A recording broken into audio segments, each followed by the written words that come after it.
Hi guys, இன்றைக்கி நான் என்ன பண்ணியிருக்கேன்னா வீட்டில் இருக்கிற காய்கறிகளை வச்சு ரொம்பவே ஈஸியான டேஸ்டியான வெஜிடபிள் கிரேவி பண்ணியிருக்கேன். அதுக்கு ஃபஸ்ட்டு ஸ்டவ் ஆன் பண்ணிவிட்டு ஒரு குக்கரை வச்சுட்டு குக்கர் சூடானது அதில் தேவையான அளவுக்கு எண்ணெய் ஊற்றிக்கலாம். இப்போ நான் இந்த கிரேவிக்கு தேவையான காய்கறிகளை கட் பண்ணி வச்சுருக்கிறேன். அதை ஒன்று ஒன்றா இப்போ சேர்த்துக்கலாம். ஃபஸ்ட்டு நாம் கட் பண்ணி வச்சுருக்கிற வெங்காயத்தை சேர்த்து நல்லா வதக்கிக்கலாம். வெங்காயம் ஓரளவு கோல்டன் ப்ரௌன் கலரில் வந்ததுக்கப்புறமா நம்ம இதில் இஞ்சி பூண்டு விழுது சேர்த்துக்கலாம்.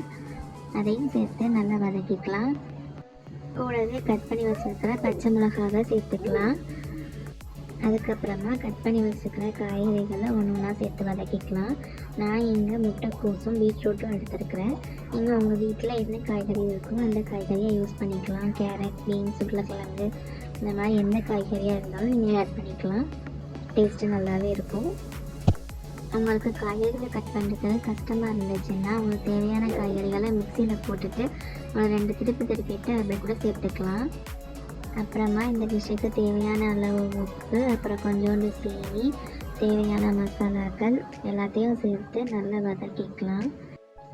இப்போ நாம் கட் பண்ணி வச்சுருக்கிற தக்காளி, அப்புறம் மல்லி, புதினா, கூடவே நம்ம பச்சை பட்டாணியும் சேர்த்து நல்லா வதக்கிக்கலாம்.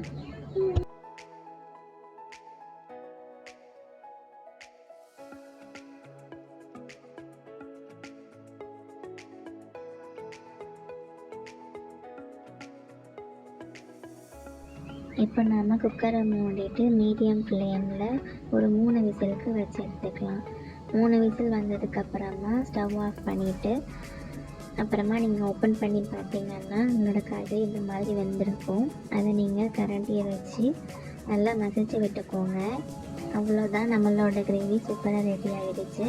லாஸ்ட்டாக நீங்கள் இதுக்கு மேலே கொஞ்சமாக பட்டர் அப்படி இல்லைன்னா நெய் சேர்த்துட்டிங்கன்னா இன்னும் ரொம்ப டேஸ்ட்டாக இருக்கும். இதை நீங்கள் சப்பாத்தி, தோசை இது கூடனாலும் நீங்கள் சர்வ் பண்ணலாம். ரொம்பவே டேஸ்ட்டாக இருக்கும். நீங்களும் மறக்காமல் ட்ரை பண்ணி பாருங்கள்.